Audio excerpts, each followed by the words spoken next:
Welcome to the Dope Dad Podcast. This is an unscripted journey for those who are invested in parenting. There's no judgment, there's no BS, just honest conversation about what it really means to be a dad today. It's raw, it's real, and it's unapologetically dope.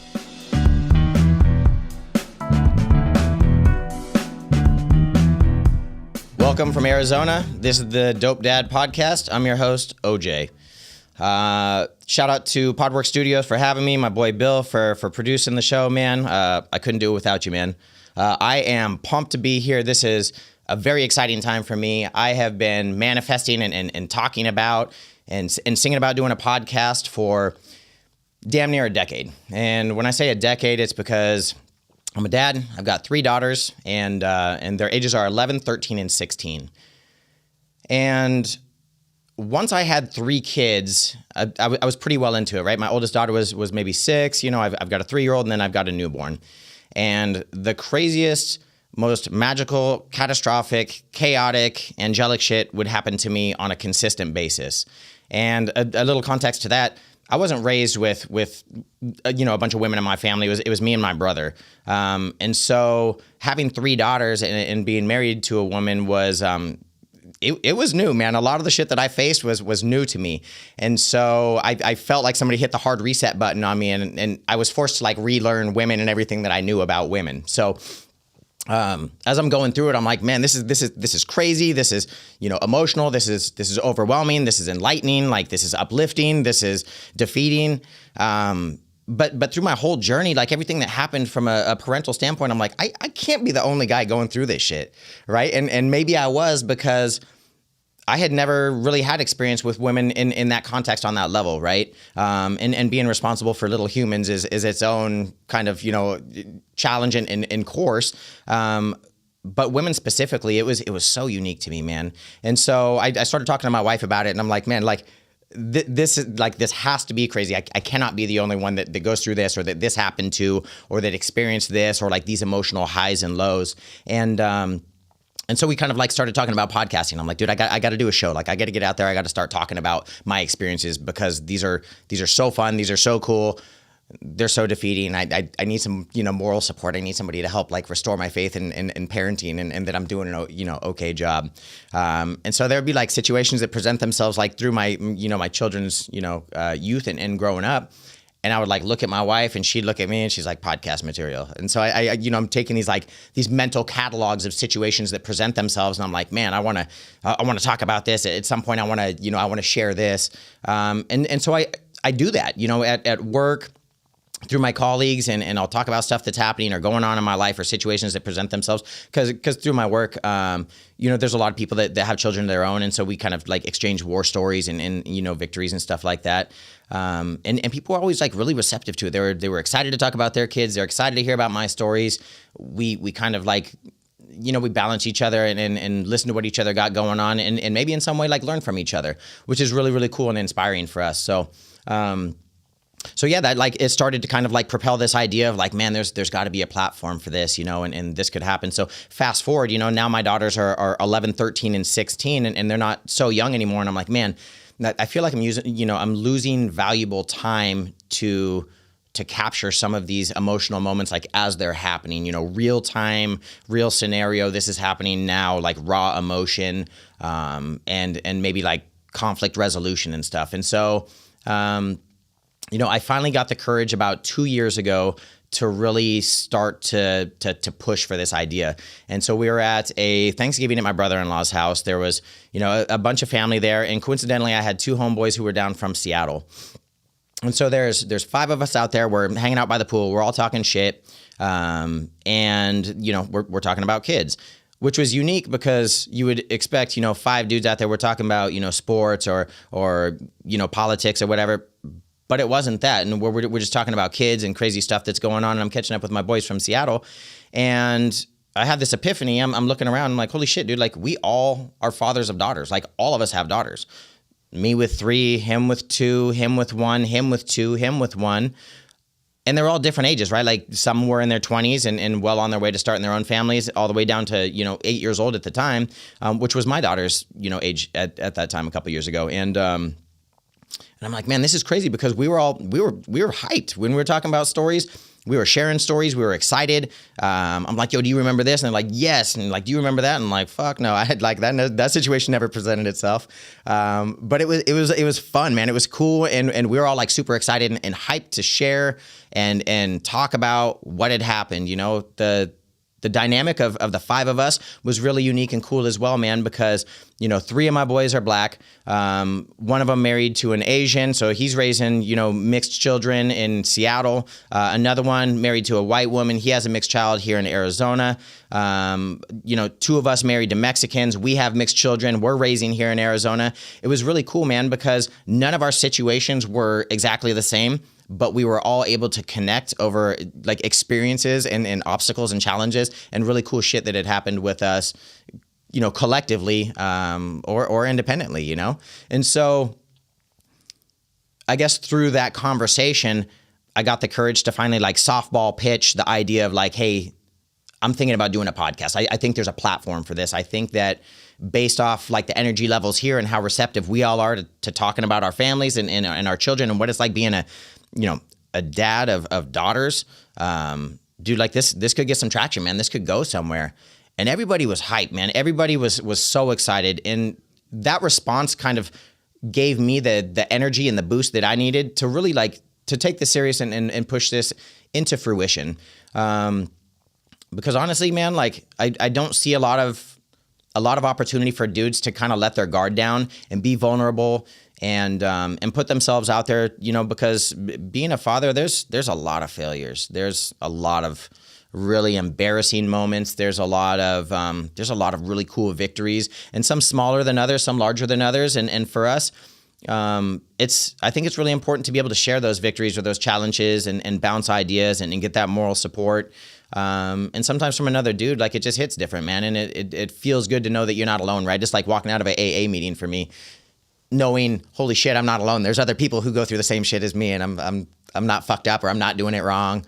And so through the conversation, man, you know, it was a lot of like, oh, I remember this. I dropped the ball here. Like, yo, that was awesome. I really excelled there. And so we left the conversation excited, and everybody was hyped to do it. So life happens. And 2 years pass, you know, and I walk out of there with this motivation. But the reality is life hits hard, man. And I've got responsibilities to my children, to my wife, to work. And the idea of the Dope Dad podcast just kind of continues to dissipate and become less and less active. And thankfully, my boy Devin, who was there from Seattle, shout out to you, Devin, because you helped inspire and push this, man. He would do check-ins, man, and he would reach out and just get a pulse. I'm like, yo, what's up with the podcast? Where you at with this? What's going on? Can I tune in from Seattle? Can you like video me into a podcast so we can do some stuff from Seattle? And his energy, I mean, his enthusiasm, his desire to be a participant and utilize the platform was so cool, man. It was so inspiring. And so I just kind of use that energy, man. And honestly, like now, you know, a couple years later, I'm tired of fucking around. My kids are getting a little bit older. The world's changing, man. Raising women in 2025, where there's a digital age, there's, you know, a ton of variables that didn't really exist when I was a kid. You know, everything that you do, everything that you say, everything that you wear is like, it's time stamped. It's data recorded. It's out there to be utilized as leverage against you. And it's tough being a kid, man. It's tough, you know, trying to find out about sexuality and you know, exploring, you know, what friendship is. And at that age, man, friends, they come and go, you know, for kids. Very few of us as adults carry friendships from our childhood into our adulthood, because friendships, they evolve, they change, people change at such a young age, right? And so I haven't been so far removed from my youth that I forget how hard it is to be a child, and that it's hard to fit in. It's hard to find out who you are and what you like and what you don't like, and that always evolves and changes. So it's cool for me to be able to be a participant in my child's life and tap in and really try to connect with them. And whether that's, you know, doing puzzles and doing art, or, you know, singing Taylor Swift and Sabrina Carpenter, or, you know, bumping rap with my oldest daughter, man, because her and I connect on some music shit. It's really cool to be able to independently connect with my children and be a part of that and be able to share that excitement. And not only that, but have other dads be excited to share their experiences and be receptive to what's exciting, and some of those failures as well. So that was kind of it, man. I was ready to hit the gas. I got the support from my queen, from my kids, from my peers, and that was like the birth of the Dope Dad podcast. The name just kind of came because I've got a license plate that says Dope Dad. If you know me, then you already know. And so I was like racking my brain about the name for the show, and I walked outside and I was about to jump in the ride, and it was right there, right in front of me the whole time. So the birth of the Dope Dad podcast, a platform where people can be honest, can be real, can be vulnerable, let their guard down, admit their faults, admit their victories, and just talk about what it's like parenting here, now, real time, shit that we've been through, things that we're about to go through, boyfriends, driving, walking, crawling, wherever your child's at in their life, man, and some of the things that go along there. So that's what you can expect from the show. A little bit about myself. 44 years old. I'm born in Seattle, but been in Arizona for about the last 20 years. And this is where I met my wife. So we met shortly after I came down here, and things moved rapid fire for us. Shortly after, meeting, we got married within 10 months. We had 3 daughters. We had kids pretty much right out the gates. And so it was off to the tracks for us. And team participation to kind of figure out how to parent, because we didn't know what the fuck we were doing. So it was kind of, bounce ideas and emotions off each other and teamwork to get us through. So a little context to that. My wife's from Mexico City. She came up around the same time I came down from Seattle. So we met here.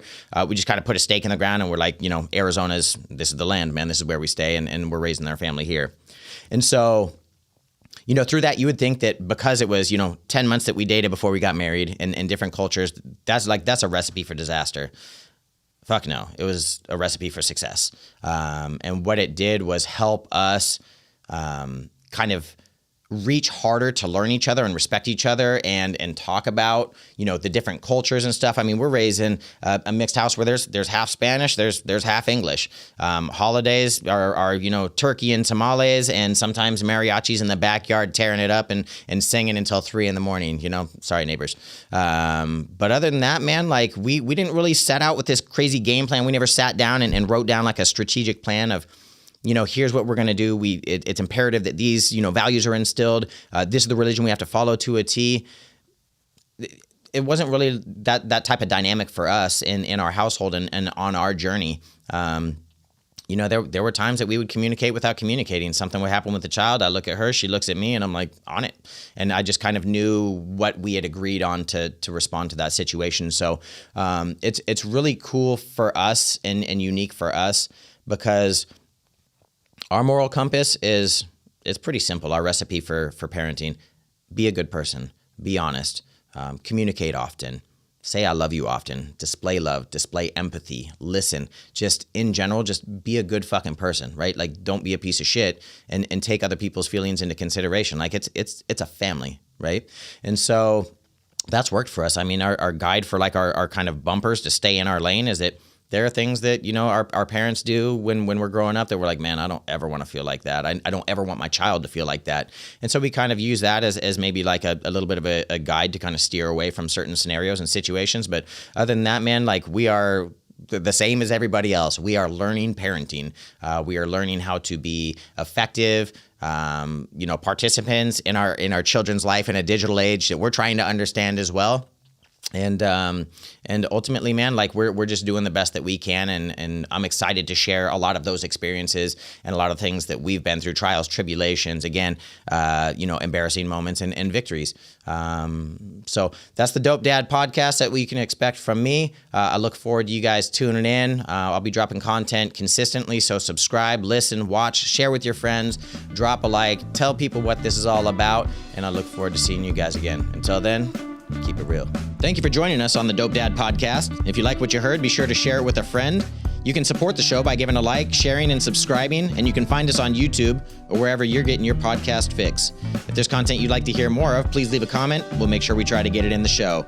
Continue to tune in for more dope guests and real conversation.